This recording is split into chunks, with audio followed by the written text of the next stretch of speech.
very much to the organizing committee for inviting me here to this interesting meeting in Manchester. I was really very honored to be invited and to join you today. So the lung ultrasound I was asked to talk about is something that is getting more and more common in our critical care setting, although I'm sure you all know this statement by Harrison. Only a few years ago, it was considered completely unuseful to apply ultrasound to the lung due to the well-known physics behind it. The air in the lung is an enemy of the ultrasound, and so it was considered something that was not feasible. But we know, since Daniel Lichtenstein introduced this many years ago and reported in his papers how this can be very useful in the critical care setting, that the lung ultrasound relies on 7 principles of lung ultrasound. It can be done with a very simple equipment. We do not need complicated tools or sophisticated softwares. The gas and the fluid in the thorax have opposite locations, so it is quite easy to distinguish between them based on the artifacts that they can generate. The lung is a big organ, so standardized areas can be defined. All the signs we look for come from the pleural line, which makes things very easy, as I will show you. Static signs are mainly artifacts, as we will see, and the signs coming from the pleural line are dynamic signs, and this is something we should keep in mind when we look at the ultrasound on the lung. And almost all the acute situations, life-threatening situations about the pleural line explain the real meaning of the lung ultrasound.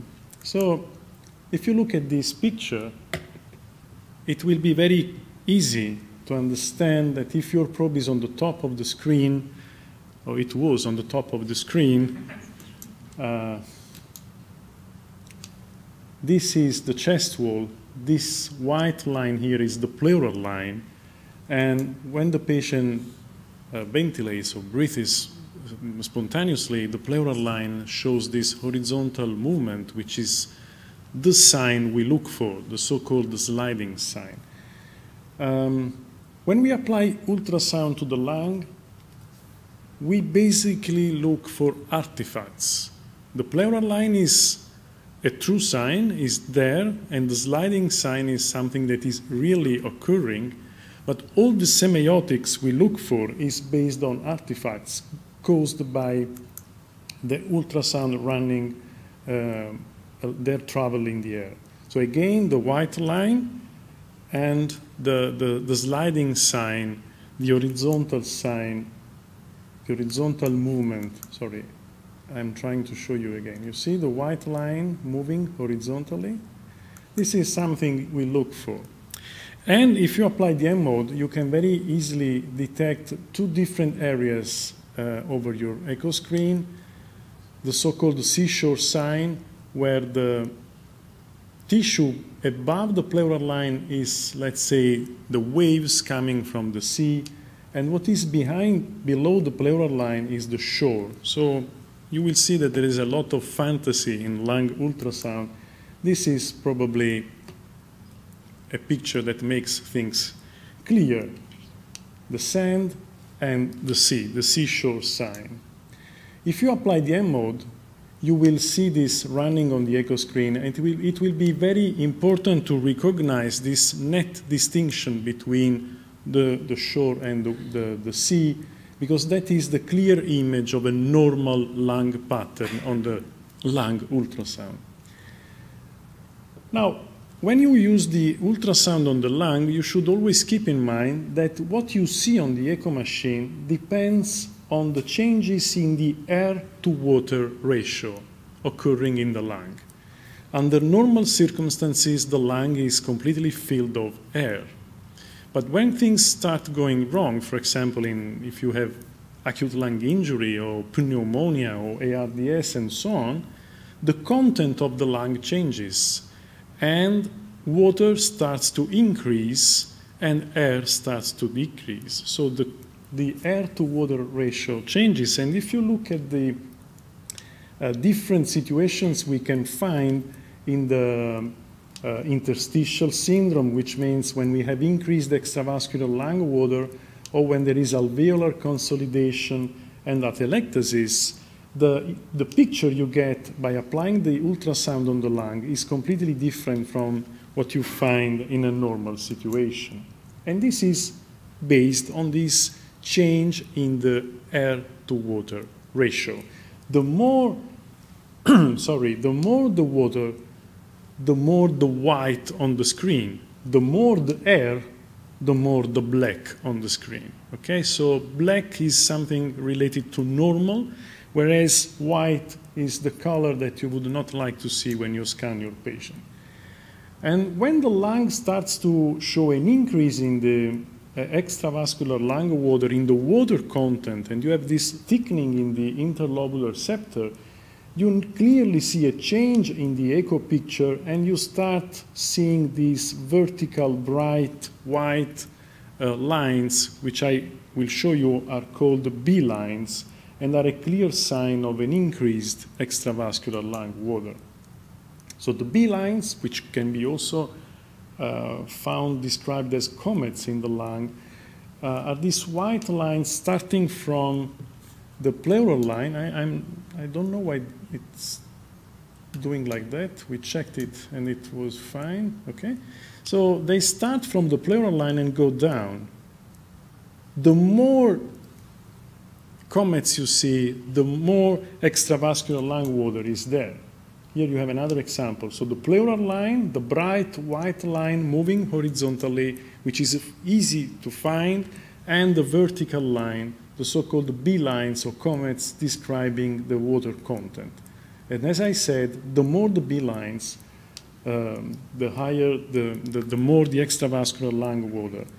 There are some scores that can be applied, but in general, if you are having a look at your patient, just by checking the situation from one day to another, without counting the comets, just looking at the screen, you can really realize if the comets have increased or decreased, like, for example, when you apply ultrafiltration or diuretics. There is another setting where ultrasound can be useful, and this is when there is fluid in the pleural space. So when you have a pleural effusion, the echo image is very clear. It's not difficult to recognize the fluid in the pleural space surrounding the lung. You have the diaphragm going up and down with the lever behind it, and the fluid surrounding the lung, and you can see the collapsed lobes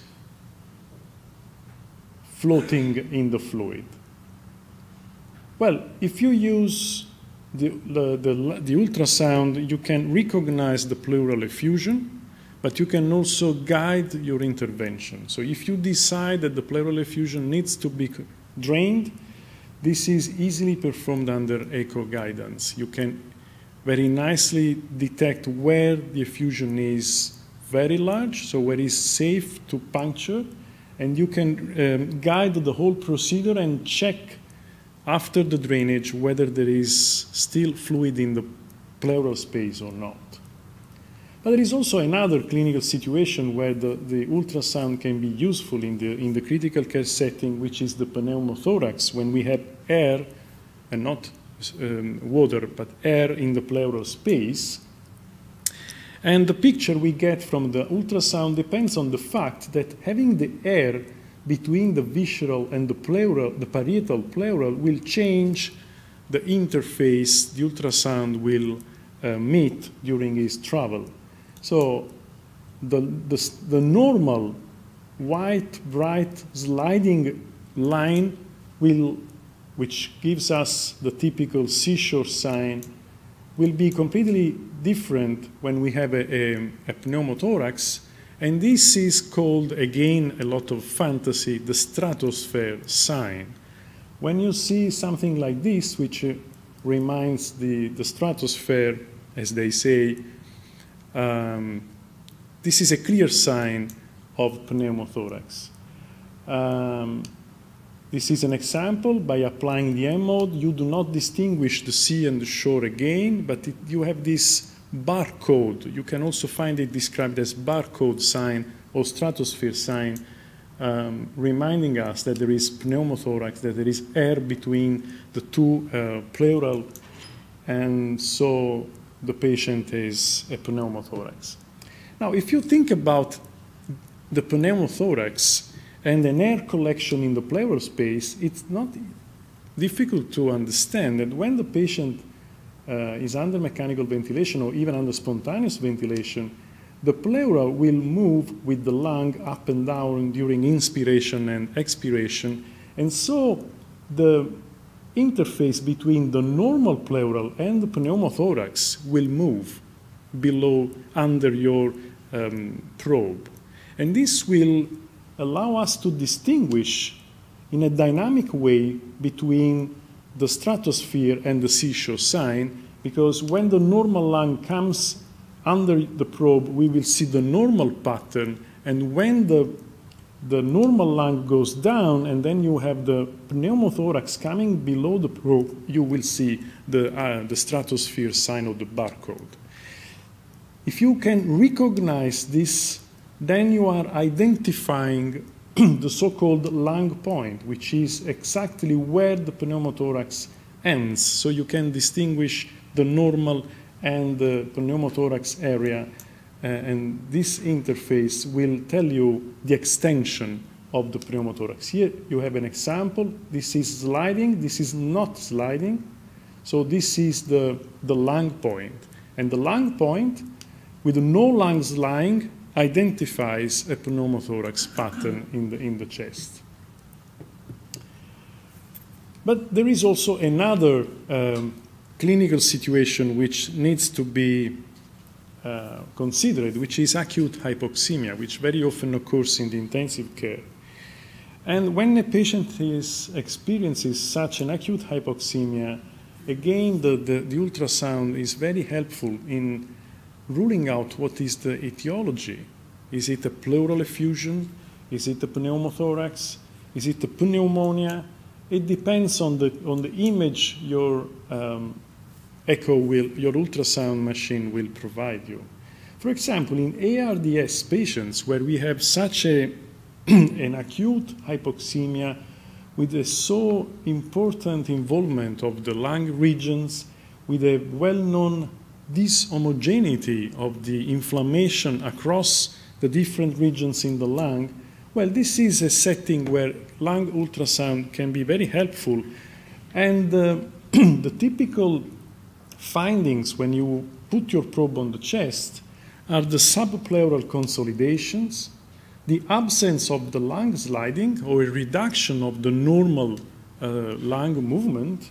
You can find spared areas. There are some area in the lung in ARDS which show normal picture. The pleural line abnormalities are very typical, and you find a non-homogeneous distribution of the B lines across the lung. So if you have a patient with an ARDS with such a dishomogeneity, even over the time, because you know that you can find a progression of the disease over the time, you will see this subpleural, you see, irregular images. You will see a reduction in the movement or an absence in the sliding. You will be able to find some normal areas, the seashore sign, which is very easy to detect with the M mode. And you, by using the 2D echo, you will be able to distinguish between spared normal areas and white areas. And I remind you that the white color means increased extravascular lung water. It is very much related to the extravascular lung water. And in fact, if you want to distinguish between cardiogenic pulmonary edema and acute lung injury, this is exactly what you should look at. In cardiogenic pulmonary edema, you find diffuse bilateral B lines, so both the lungs are white, whereas in ARDS, the picture is non-homogeneous, as I showed you in some images a few minutes ago. But I would like you to think about the potential of combining the lung and the heart ultrasound. I wish I could use my own laptop. Imagine what it means having B lines and such different ventricular situations. So hypertrophy, reduced contractility, or dynamic LVOT obstruction. This is very helpful in deciding what to do, because if you see B lines, you always think that there is increased extravascular lung water, and so no volume is needed. But sometimes, although there are B lines, you may need to give volume due to hemodynamic problems. So the combination of the heart and lung scanning is really very helpful in taking decisions. Now, Daniel Lichtenstein introduced this blue protocol. I'm sure you heard about this. Blue means bedside lung ultrasound in emergency, which is a very useful way of approaching the lung ultrasound. So if you keep in mind that you can find the B lines, the A lines, which are the artifacts of the pleural line, the consolidation, the pleural effusion, and so on, you will get different profiles. So the A profile will be the one with the sliding and the A lines. The B profile will be the one with the increased B lines, the comets. The C profile will show you the consolidation, like in pneumonia. The A and B profile can be found, so you can find different profiles on both sides, which can be, as I showed, in some acute situations, and the pneumothorax. So by putting all this together, you have a sort of algorithm to manage your patient. So if you find lung sliding and B line, it's increased lung water. If you do not find the lung sliding, then you should rule out pneumothorax, looking for the lung point, as I showed you. So this normal and stratosphere coming up. And if you combine the lung ultrasound with the vein Doppler, you can also rule out pulmonary embolism in a patient showing hypoxemia, having a normal sliding, and thrombosed veins. This will lead to a completely different diagnosis, which has nothing to do with the lung. Well, before moving to my conclusions, I would really strongly invite you, when you apply, and if you apply lung ultrasound in the ICU, I would invite you to be systematic in your approach. So don't just put the probe on the chest very quickly and have a look, but go for a systematic approach. Different schemes are offered in the literature. What I really find useful is having the chest divided into 4 regions per side. So you have 8 regions to scan, so you will not miss important findings. So this is my first recommendation. Be systematic in your approach. The second recommendation is be cautious, because what you see with your lung ultrasound can be artifact, can be real effusion, but the decision you take on the ultrasound image should be based on clinical reasons and not on the ultrasound picture you get on the echo screen. If you see a pleural effusion, we were discussing this before starting the session, that does not necessarily mean that you have to drain it. The decision to drain depends on the clinical situation and not on the lung image, on the ultrasound image. So I would like to conclude this presentation by reminding us that the current evidence suggests that in experts' hands, so people who are cautious and systematic in approach, lung ultrasound has a similar diagnostic accuracy to CT scan in many of the critical care situations, like the pleural effusion, the pneumonia, and the pneumothorax. Lung ultrasound has also the potential to identify the cause of increased extravascular lung water, and I can tell you this is really very useful. Imagine you are using ultrafiltration, you scan your patient before and following the ultrafiltration technique. You can really see the difference in terms of big lines. And finally, the lung ultrasound outperforms, this has repeatedly reported in the literature, and even in recent recommendations, outperforms the chest X-ray in all cases. So if you use it in a systematic way, if you get skill, you are expert in it, and you are cautious, it can really replace the chest X-ray in many cases, and then it can replace the CT scan in many other situations. But again, keep in mind that the decisions should always be based on a clinical picture and not on an ultrasound picture. Thank you very much for your attention.